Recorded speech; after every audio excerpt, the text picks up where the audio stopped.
माननीय अध्यक्ष देवेश जी, हमारे आज के कार्यक्रम के मुख्य वक्ता श्री आलोक जी, हम सबके श्रद्धेय भगवान सिंह जी शर्मा, इस क्षेत्र से रहे पूर्व विधायक और उत्तर प्रदेश सरकार में रहे राज्य मंत्री डॉक्टर हरीश जी। इंद्रजीत जी, आप भी उधर आ जाओ, थोड़ा ऊपर आ जाओ, आ जाओ। हमारे अनुरोध को मान लेंगे, हमें अच्छा लगेगा। आपकी टोपी गिर गई।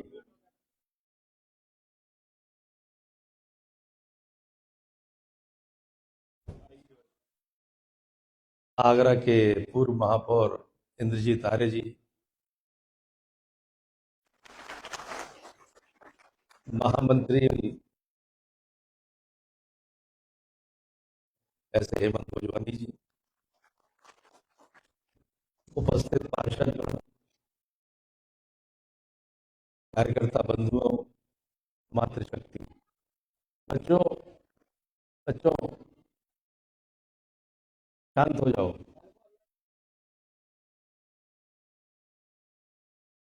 मैं एक उद्बोधन अटल जी का आपको सुनाते हुए बात रखूंगा। उस वाक्य में राष्ट्रवाद ओतप्रोत है। उस वाक्य के हर शब्द से राष्ट्रभक्ति निकलती है। उस वाक्य का हर अक्षर देश प्रेम की प्रेरणा देता है।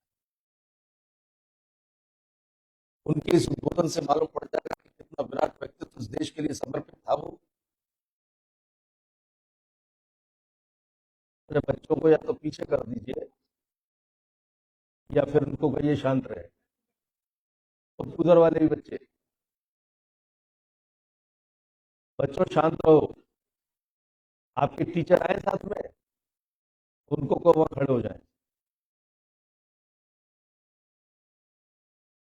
उन्होंने कहा है कि भारत कोई जमीन का टुकड़ा नहीं है, भूमि का टुकड़ा नहीं है। कि भारत एक जीता जागता राष्ट्र पुरुष है। ये वंदनीय है, इस वंदन करने योग्य है, अभिनंदन करने योग्य है। ये अर्पण की भूमि है, ये तर्पण की भूमि है। इसके मस्तक पर हिमालय का मुकुट है और उसके चरणों को सागर पखारता है। इसका कंकर कंकर शंकर है। गंगा इसके वक्षस्थल पर बहती है और जब उस गंगा पर हमारी अस्थियां प्रवाहित होंगी, उसकी लहरें कहेंगी भारत माता की।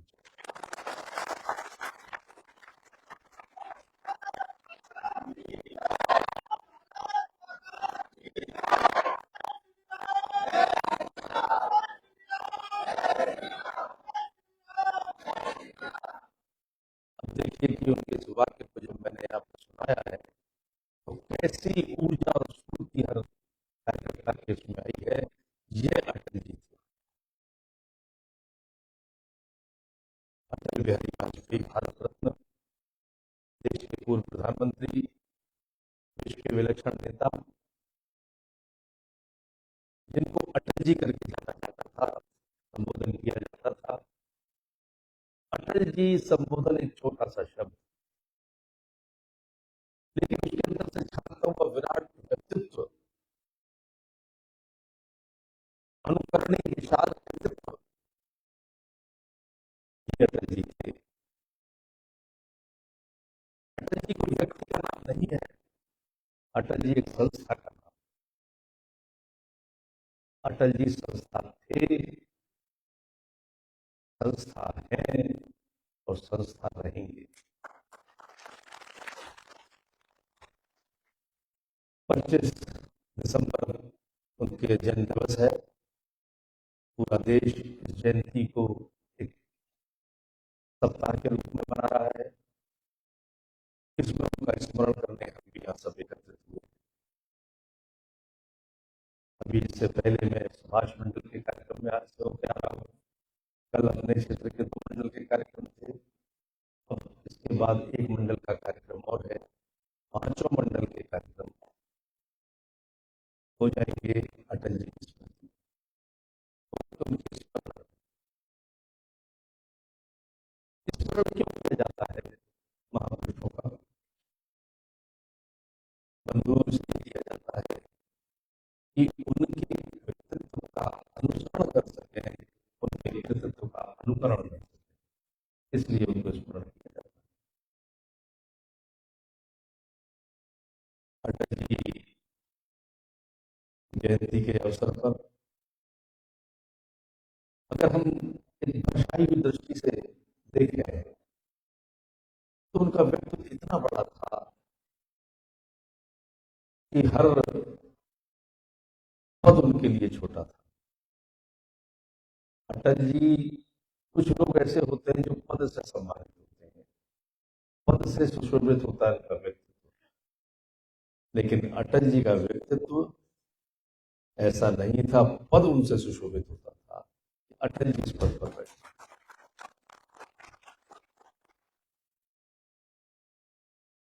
अटल जी क्या थे यदि मैं बताऊं आपको तो एक एक शब्द में उनके टिप्पण बता देंगे, एक एक वाक्य में, लेकिन चिरस्मरणीय कैसे बने उन बातों को, या वो गुण क्या था उस संस्मरण में। वैसे तो ये भी कह सकता था अटल जी लोकप्रिय राष्ट्र नेता रहे, अटल जी कुशल वक्ता रहे, अटल जी प्रखर पार्लियामेंटियन रहे, अटल जी कवि रहे, अटल जी निर्भीक लेखनी के पत्रकार रहे, ओजस्वी वक्ता रहे, कवि रहे, कुशल संगठन करता रहे, संघ के प्रचारक के रूप में अनन्य राष्ट्रभक्त रहे। एक लंबा सिलसिला एक एक वाक्य में समेट कर तो कह सकता हूं, लेकिन एक एक उनका गुण का अगर संस्मरण सुनाऊंगा तो आपको चिरस्मरणीय हो जाएगा अटल जी का कृतित्व। किन गुणों के और विशेषज्ञों के वो धनी थे, क्या वैशिष्ट था उनका, ये जिन लोगों ने अटल जी को देखा है वो भाग्यशाली है, और जिन्होंने अटल जी का सानिध्य प्राप्त कर लिया थोड़ा बहुत भी, वो सौभाग्यशाली है। मैं सौभाग्यशाली हूं, मुझे उनका सानिध्य मिला। फिर आज गोरखपुरी का एक शेर कहूं उनके लिए कि आने वाली नस्लें तुमसे रश्क करेंगी ये दोस्तों। रश्क मतलब है ईर्ष्या, जलन। आने वाली नस्लें तुमसे रश्क करेंगी ये दोस्तों जब तुम उनसे कहोगे कि तुमने अटल जी को देखा था। यानी जिन्होंने देखा था यदि आने वाली नस्लों को बताएंगे तो लोग कहेंगे अच्छा अटल जी को आपने देखा था, ये बहुत बड़ी बात थी।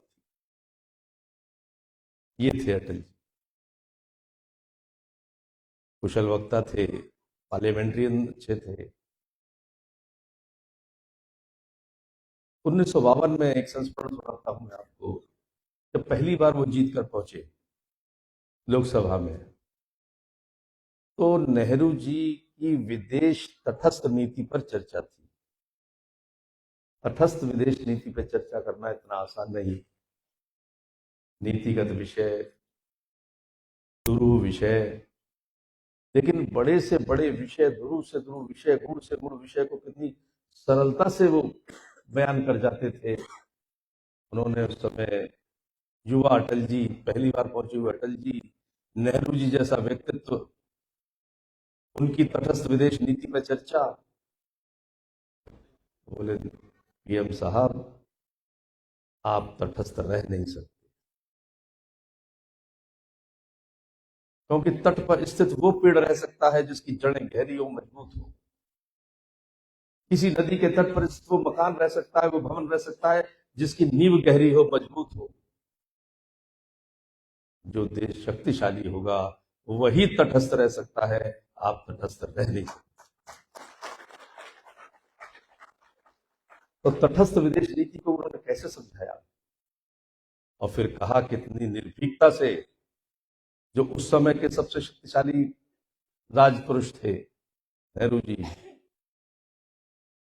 कितनी बड़ी बात कह गए वो कि नेहरू जी, आपका दोहरा चरित्र है, आपके अंदर चर्चिल भी है और चैम्बरलिन भी है।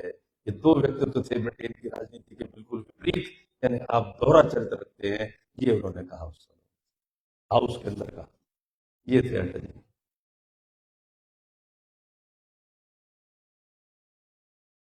छोटी छोटी बातों पर बड़े बड़े संदेश कैसे दे जाते थे।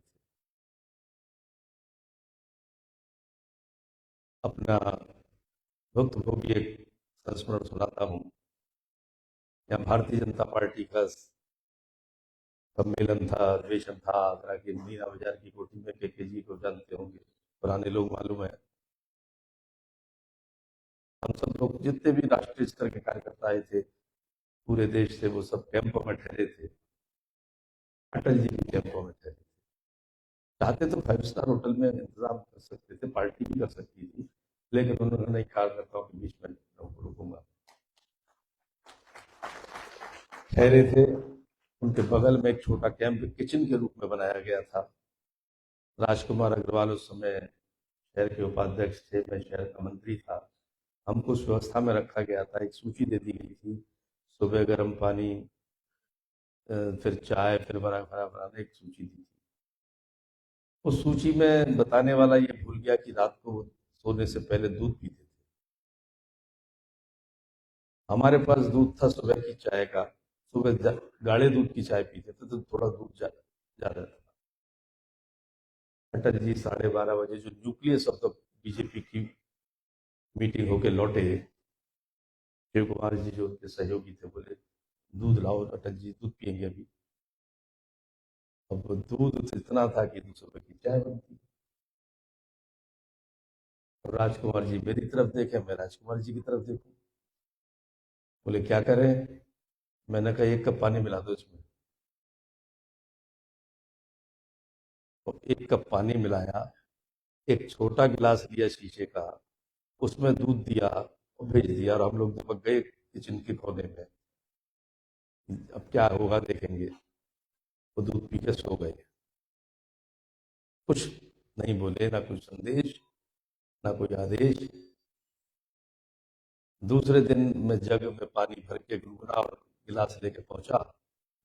उन्होंने पानी पिया, फिर वो गिलास जो पानी का तो हाथ में उठाया। ये गिलास, कल तुम कहाँ थे जब दूध आया?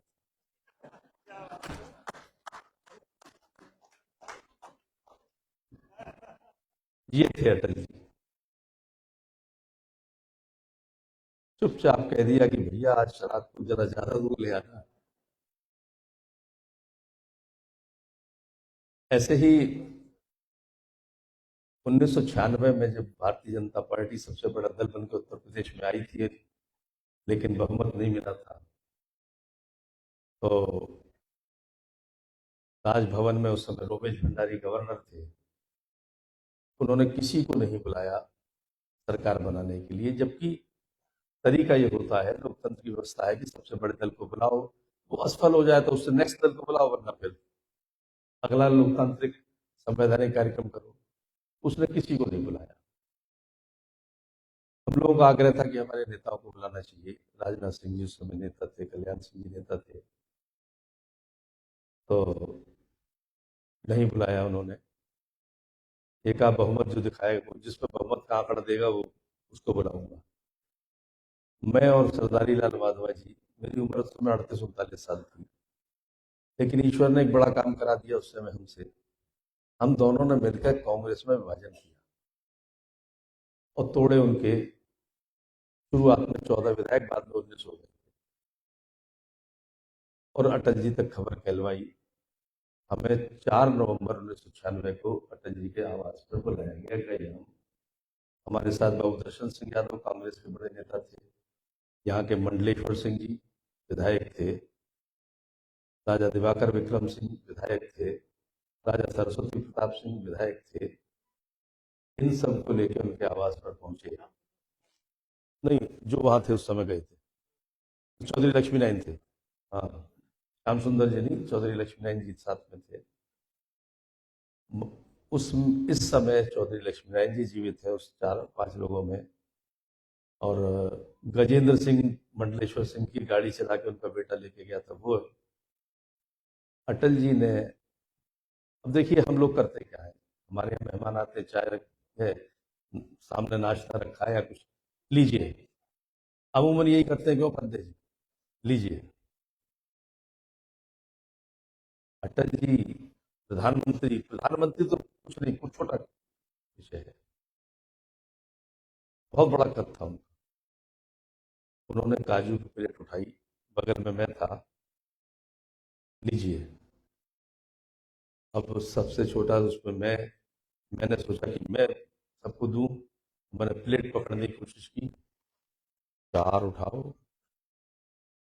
पूरी प्लेट नहीं दूंगा। मैंने कहा, अरे भाई साहब, सबसे छोटा मैं हूं, मैं सर्व करता हूं।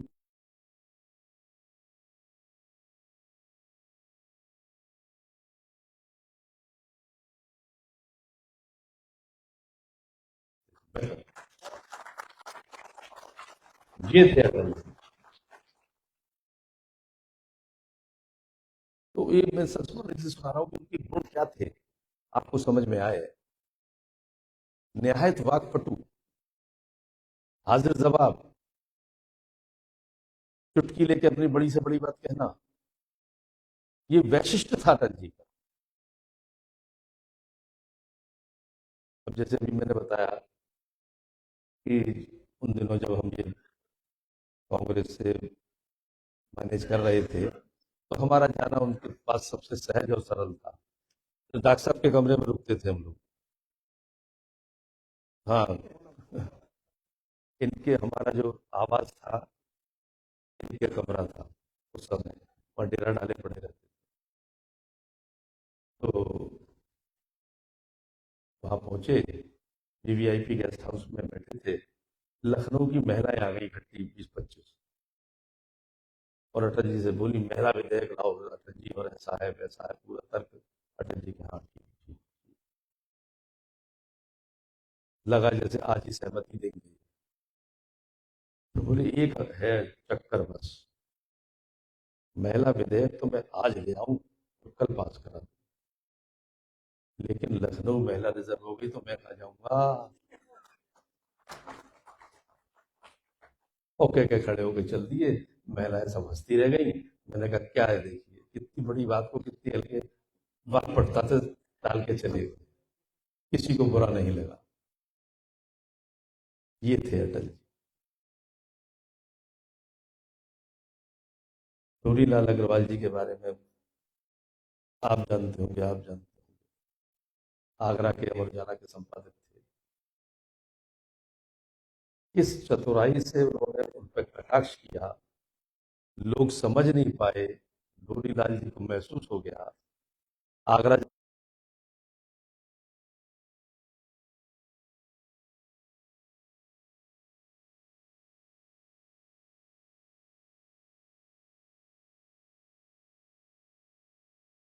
वो जो व्यवस्था कर रहा था, वो फेंटल आया एकदम। अब मैंने कहा ना, अटल जी का हर चीज कहने का अंदाज अलग था। तो सादा पानी पीना चाहते हैं, उन्होंने ये नहीं कहा सादा पानी लाओ, गिलास की तरफ देखा, वो रंगीन पानी। हम्म, समझ गया वो व्यवस्थापक, वो सादा पानी लाओ, सादा पानी लाओ। तब तक वो डोरीलाल जी भी बोल उठे, मुझे भी रंगीन पानी नहीं चाहिए, सादा पानी चाहिए। अटल जी ने तिरछी निगाह करके देखा डोरीलाल जी की तरफ। डोरीलाल जी, आप और रंगीनियों से दूर। अब डोरीलाल जी के चेहरे को मैं देख रहा था, मतलब असहज भाव, और ये चिंता कि अटल जी है, कुछ भी कह जाए भाई, कोई ऐसी बात ना कह जाए, लोग बैठे हैं। और अटल जी ने कह के देखा, बोले आपके नाम को उल्टा कर दे लाल डोरी हो जाता है। कह भी दी और अब टाल भी दी। ये थे अटल जी। एक चीनी घोटाला हुआ था महाराष्ट्र में। चीनी लॉबी बहुत मजबूत थी कांग्रेस की। वो एक बड़े नेता ने पकड़ा था उसको, अपने पार्टी के। वो अटल जी के पास लेके गए उस विषय को। अटल जी बोले, अरे ये तो बड़ा भारी घोटाला है। बोले, हाँ अटल जी, आप इसको विषय को रखें। बोले, नहीं, तुमने मेहनत की है, तुम रखो। देखिए, उनको जिसने मेहनत की उसको ही सम्मान मिले। अब ये तीसरा मंडल का सम्मेलन है। या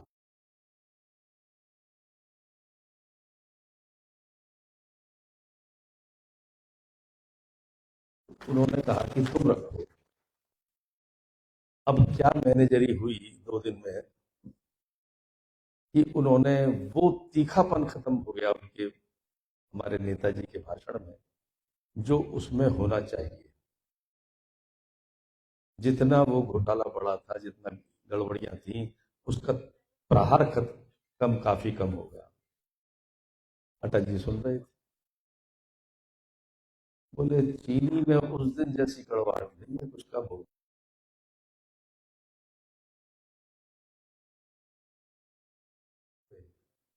ये थे अटल जी। तारकेश्वरी सिन्हा का नाम सुना होगा कुछ लोगों ने। कांग्रेस की बड़ी नेता थी, सांसद थी बिहार से। उन्होंने अटल जी को असहज करने की कोशिश की सेंट्रल हॉल में। सब एमपीज बैठे थे सभी दलों के। आई बोली, अटल जी आपकी शादी नहीं हुई, या शादी आपने नहीं की, और नहीं की तो क्यों नहीं की? अटल जी बोले, आपने उल्टा वो असहज हो गई। ये थे अटल जी। वाकपटुता, हाजिर जवाब। तो मैं अगर एक एक वर्ड बोल देता तो शायद आपको अटल जी का चरित्र नहीं समझ में आता, जितना ये एक एक संस्मरण सुना रहा हूं। अटल जी का व्यक्तित्व कितना विराट था, ये उससे आप समझ रहे होंगे। प्रखर लोकतंत्रवादी थे, प्रखर लोकतंत्रवादी। ये जो घटना मैंने सुनाई एमएलए की, 19 एमएलए हो चुके थे हमारे संपर्क में। बात लीक हो गई थी लखनऊ के गलियारों में, मुलायम सिंह जी तक पहुंची। उन्होंने संपर्क करने की कोशिश की उनसे। मैंने अटल जी से कहा, मैंने कहा, भाई साहब, वो मुलायम सिंह कोशिश कर रहे हैं, उनको अप्रोच कर रहे हैं, ऐसा ना हो वो ले उड़े और सरकार बना ले जाए। बेहद गंभीरता से बोले, सत्ता के लिए नहीं प्रयास हो रहा है, लोकतंत्र बचाने के लिए हो रहा है, चाहे मुलायम सिंह बचाए या हम बचाए। सत्ता को राजभवन में कैद नहीं होने दिया जाएगा, इसकी लड़ाई है। ये थे अटल जी। मित्रों, इतना बड़ा करेक्टर हमारा नेता, ये हमारे लिए सौभाग्य की बात है। निहायत संवेदनशील, संवेदनशीलता का एक आगरे का उदाहरण है, संस्मरण है। ग्वालियर से चुनाव लड़ते थे तो दिल्ली से ग्वालियर जा रहे थे, भैंस पर उनके ड्राइवर ने गाड़ी दौड़ा दी, क्योंकि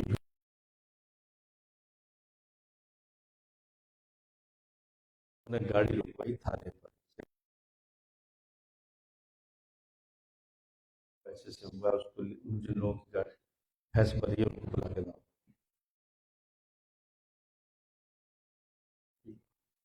अरे साहब, तो मर गई तो मर गई, कोई बात नहीं। बोले, नहीं, नाम पता नोट करो इनका, थाना इंचार्ज से बोले, और मैं इसको, मेरे पास पैसे नहीं है भाई, ग्वालियर से लौट के आऊंगा, पैसे लेके आऊंगा, तब ये भैंस के।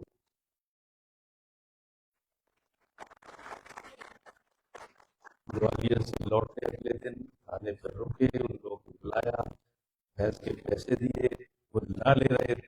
साहब, अरे साहब, नहीं अटल जी, आप कैसे ले लें? बोले तुमने मारा नहीं, यही कहने क्या?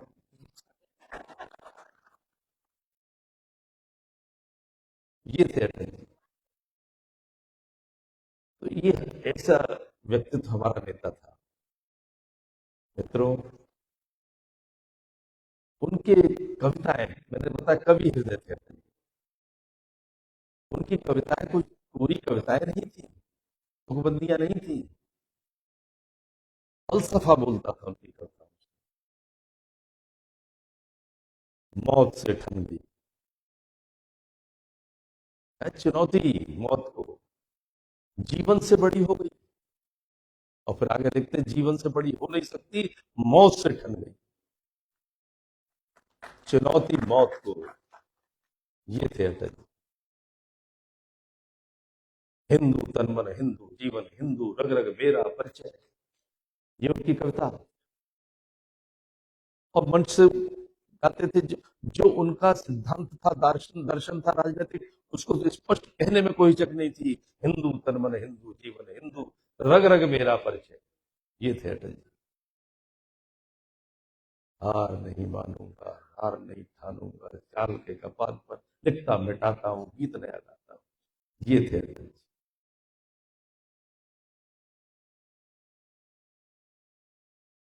साथ लेकर चलना सबको, और दुख सुख में एक जैसा, स्थित प्रज्ञ एक शब्द है हिंदी में, यानी सुख में सुखी नहीं और दुख में दुखी नहीं। उनकी एक कविता है, साथ लेके चलना और स्थिति प्रज्ञता, जो बताता है, मैं पढ़ के सुनाता हूँ आपको। कदम मिलाकर चलना होगा, कदम मिलाकर चलना होगा, हास उर्दन में, हास में भी उर्दन में भी, तूफानों में, अमर असंख्यक बलिदानों में, उद्यानों में वीरानों में, अपमानों में सम्मानों में, उन्नत मस्तक उभरा सीना, पीड़ाओं में पलना होगा, हमें कदम मिलाकर चलना होगा, कदम मिलाकर चलना।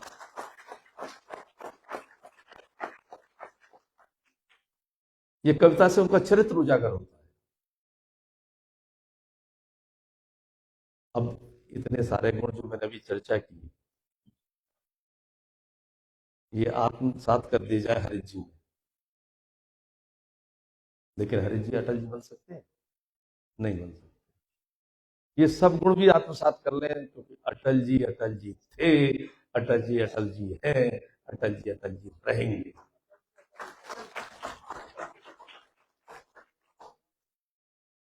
दो पंक्तियां कहकर अपनी वाणी को विराम दूंगा कि मौत भी तुमको आके खामोश न कर सकी, मौत भी तुमको आके खामोश न कर सकी, बरसों हमारे दिल में तुम गूंजते रहोगे, तुम गूंजते रहोगे, तुम गूंजते रहोगे।